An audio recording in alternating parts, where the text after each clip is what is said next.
دہلی سے تشریف لائے ہیں۔ معین شاداب صاحب کی محترم شخصیت کسی تعارف کی محتاج نہیں۔ آپ نے ان سے اشعار سنے، میں نے محسوس کیا کہ آپ نے پسند فرمائے اور آپ محظوظ ہوئے۔ میں بھی ذاتی طور پر انہیں مبارکباد پیش کرتا ہوں، اور جس کے لیے یہ آج کی محفل سجائی گئی ہے، ہماری شاعرہ جو مصر سے تشریف لائی ہیں، یہ محترم شخصیت بھی کسی تعارف کی محتاج نہیں ہے۔ پوری اردو ادب دنیا میں بہت ہی احترام اور عزت و احترام کے ساتھ آپ کو دیکھا جاتا ہے، اور مرفد انداز کی آپ کی شاعری ہے۔ اور میں نے نعت پاک ابھی سنی تو وہ بھی بالکل الگ لہجہ تھا، نعت پاک کے اندر بھی آپ کا بہت عمدہ نعت آپ نے پیش کی تھی۔ میں بہت ہی احترام کے ساتھ چند شعر کے ساتھ آپ کو دعوت کلام دینا چاہوں گا۔ پروین شاکر کا ایک شعر کہ بجا کے آنکھوں میں نیندوں کے سلسلے بھی نہیں، بجا کے آنکھوں میں نیندوں کے سلسلے بھی نہیں، شکست خواب کے اب مجھ میں حوصلے بھی نہیں، بجا کے آنکھوں میں نیندوں کے سلسلے بھی نہیں، شکست خواب کے اب مجھ میں حوصلے بھی نہیں، اور شہادتیں میرے حق میں تمام جاتی تھیں، شہادتیں میرے حق میں تمام جاتی تھیں، مگر خاموش سے منصف نظیر ایسی تھی، مگر خاموش سے منصف نظیر ایسی تھی، اور وہ میرے پاؤں کو چھونے جھکاتا جس لمحے، وہ میرے پاؤں کو چھونے جھکاتا جس لمحے، جو مانگتا اسے دیتی امیر ایسی تھی، جو مانگتا اسے دیتی امیر ایسی تھی۔ معزز حضرات، یہ پروین شاکر کے 3 شعر میں نے آپ کے سامنے پیش کیے۔ اب وہ مہمان شاعرہ کے حضور میں جانے کی جسارت کر رہا ہوں، وہ تشریف لائیں اور جو چاہیں وہ پیش کریں۔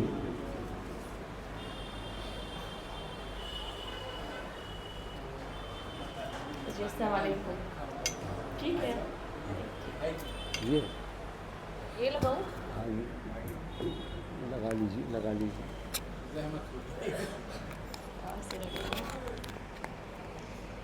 جی مجھے تو بہت خوشی ہو رہی ہے کہ آج میں یہاں ہوں آگرہ میں، اور ایک خواہش تھی بہت زمانے سے کہ یہاں آؤں، آگرہ دیکھوں، اور خاص طور پر تاج محل دیکھنا چاہتی تھی۔ بار بار ہندوستان آئی، تقریباً 6 سال پہلے میری پہلی بار آئی یہاں ہندوستان میں، اور تاج محل نہیں دیکھا میں نے، تو آج دیکھا میں نے الحمدللہ۔ اور آپ لوگوں کی محبت بھی ہے جو آج مجھے ملتی ہے، تو اس کے لیے بہت بہت شکریہ۔ اور یہی عادت ہوئی، مجھے یہ عادت ہوئی کہ یہاں جب آتی ہوں ہندوستان میں تو ہمیشہ یہ محبت ملتی ہے ہندوستان کے ہر شہر میں، یہ سچائی ہے۔ تو آپ سب کا بہت بہت شکریہ، اور معین شاداب صاحب کا بہت شکریہ۔ ہمیشہ تو وہ میرا تعارف اس طرح سے کرتے ہیں، اور خوبصورت الفاظ ہیں، حوصلہ افزائی بہت دیتے ہیں بھی، اور آج وہ میرے ساتھ اسی سفر میں ہیں، اور میں خود کو ہمیشہ محسوس کرتی ہوں کہ مطمئن ہوں ان کے ساتھ۔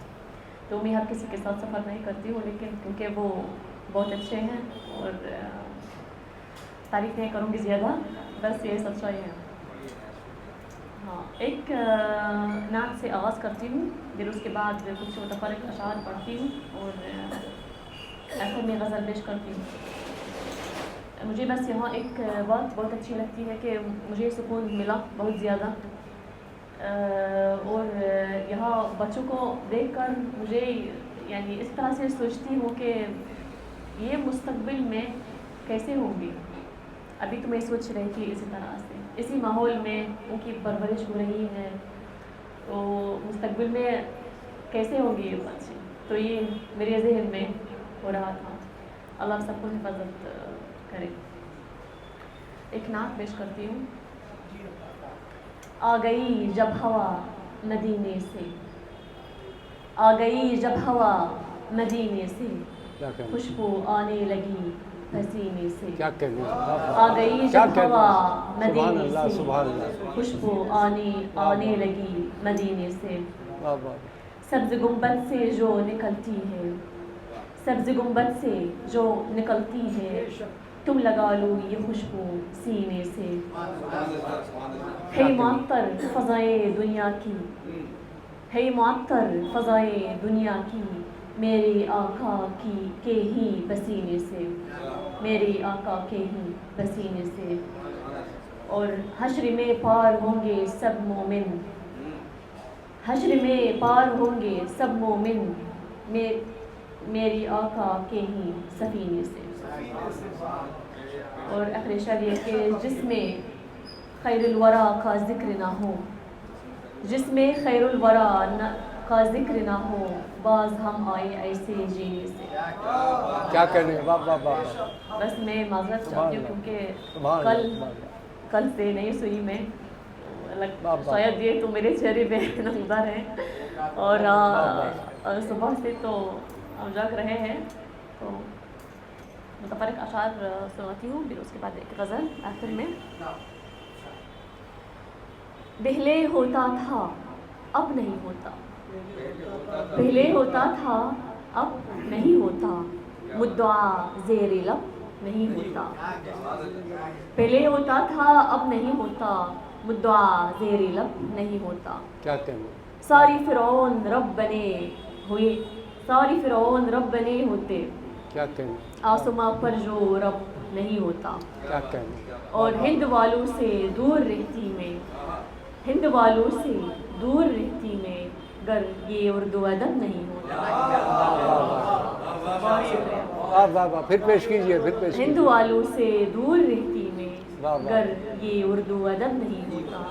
اور سوچتی ہوں کہ درمیاں اپنے، کیا کہنے، سوچتی ہوں کہ درمیاں اپنے، کاش بحر عرب نہیں ہوتا۔